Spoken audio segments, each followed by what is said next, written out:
गहपुर हालामनि सत्रं बालिजान गामियाव दिनै ब्रह्म धोरोम आफादनि खुंगा 6थि बोसोरारि गायसनथाय सान फालिदों।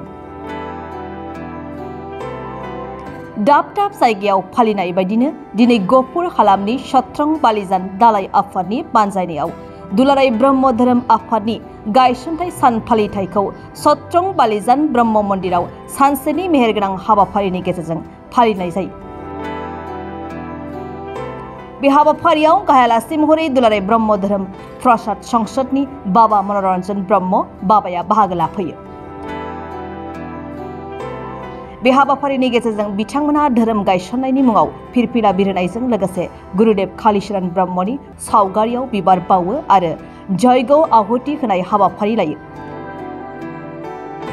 ओनसोलनि गोबां ब्रह्म धोरोम सिबियारि आइ बाबामोनहा बे हाबाफारियाव बाहागो लाफैनायजों गायसनथाय सान फालिनाय हाबाफारिया मेहेरगोनाङै जोबलाङो। गहपुर आन्चलिक ब्रह्म धोरोम आफादनि सिङाव जोंनि सत्रं बालिजान प्राइमारि आफादाबो 1 सेप्तेम्बर सानखौ दिनै गाजा गोमजायै खुंदों। दा बेयावहाय जथेस्थ भक्त आइ आफामोन जथुमफैदों, ज' जाफैदों। जोबोद गोजोननाय मोन्दों जोङो।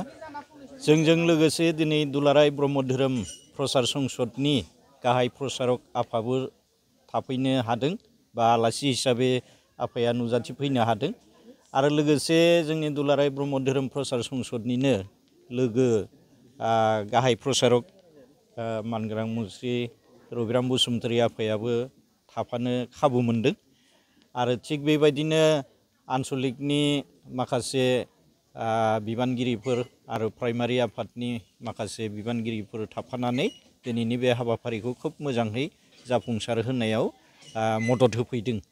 दा बेयावहाय दिनै दाबावैसो जोंनि गुरु आफाया बुंलांदों जे 1975 मायथाइनि 1 सेप्तेम्बराव दुलाराय ब्रह्म धोरोम आफादखौ गायसननाय जादोंमोन। दा बेखौ गुवाहाटी नोगोरमानि गेजेराव थानाय ट्राइबेल रेस्ट हाउसआव फुंनि 10 बाजियाव जोंनिनो रुंसारि गुरु बाबा जगेश्वर ब्रह्म आरो रुंसारि जादब दैमारि बे आफा सानैनि नाजानायाव जादब दैमारिया आफादगिरि आरो जोंनि रुंसारि जगेश्वर ब्रह्म आफाया सेक्रेटारि हिसाबै बे आफादाव बिबान मोन्दोंमोन। उनावहाय दुलाराय ब्रह्म धोरोम आफादनि जिथु अधिवेशन मसलपुराव खुंनाय जादोंमोन, नै बेयावहाय बे बाबामोनखौ सोलायनानै गुबुन बाबामोननो दायित्वखौ अर्पण खालामनाय जादों। दा दिनैनिफ्राय जोङो प्रत्येकटा प्राइमारियावनो खुंगोन होननानै जोङो संकल्पबद्ध जाबाय गहपुराव। नङाबा आगोल बोसोराव जोङो गहपुर आन्चलिक ब्रह्म धोरोम सेवाश्रमावनो नैबे हाबाफारिखौ खुंबाय थायोमोन। नाथाय देग्लायनिफ्राय बयबो जाहाथे बिनि सोमोन्दै मोजाङै जाहाथे मिथिनो हायो आरो बे फोरबोखौ जाहाथे जोङो गाजा गोमजायै मोजाङै जाहाथे खुंलांनो हायो, बिनि थाखाय जोङो गहपुर आन्चलिक ब्रह्म धोरोम आफादनि सिङाव थानाय 7टा प्राइमारियाव एखे माने 1 सेप्तेम्बरावनो खुंनांगौ होननानै आन्चलिकनिफ्राय बिथोन होनाय जादों आरो बे मथेनो दिनैनि हाबाफारिखौ गाजा गोमजायै जेरावबो खुंनाय जादों। ब्रह्म धर्मखौ बिश्व दरबाराव लांनोबा एबा खौसेथि लांनोबा माबायदि सिबिलांनांगोन? दा जोङो जथेस्थ नाजागासिनो दङ।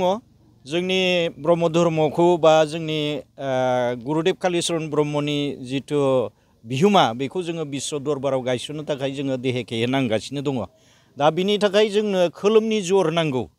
जोंनि ब्रह्म धोरोम आफादनि सिङाव मोनबा साखा कमिटि दङ, जेरै प्रसार संसद दङ, आइजो आफाद दङ, लाइमोन आफाद दङ, बेबायदिनो मोनबा दङ। दा बे मोनबानि भितराव ट्रास्टबो दङ। गासै आफादनि गेजेराव जोंहा खोलोमनि जर नांगौ।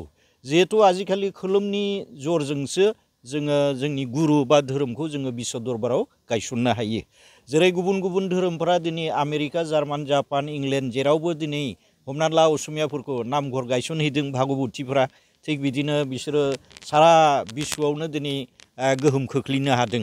दा बेबायदिनो जोंबो बर' हारि हिसाबै जोंनि धर्मखौ थारमाने जोंनि ब्रह्म धर्मखौ जों बिश्व दरबाराव गायनो थाखाय जोङो नाजादों आरो लोगोसे जोंनि जानाखि गोरों गोरा आफामोन दं, आइमोन दङ, बिसोरबो दिनै बुजिनानै लैहोर लैहोर ब्रह्म धर्मखौ माने बिश्व दरबाराव गायसननो थाखाय हाबा मावनो थाखाय ओंखारबोनायखौ जों नुनो मोन्दों।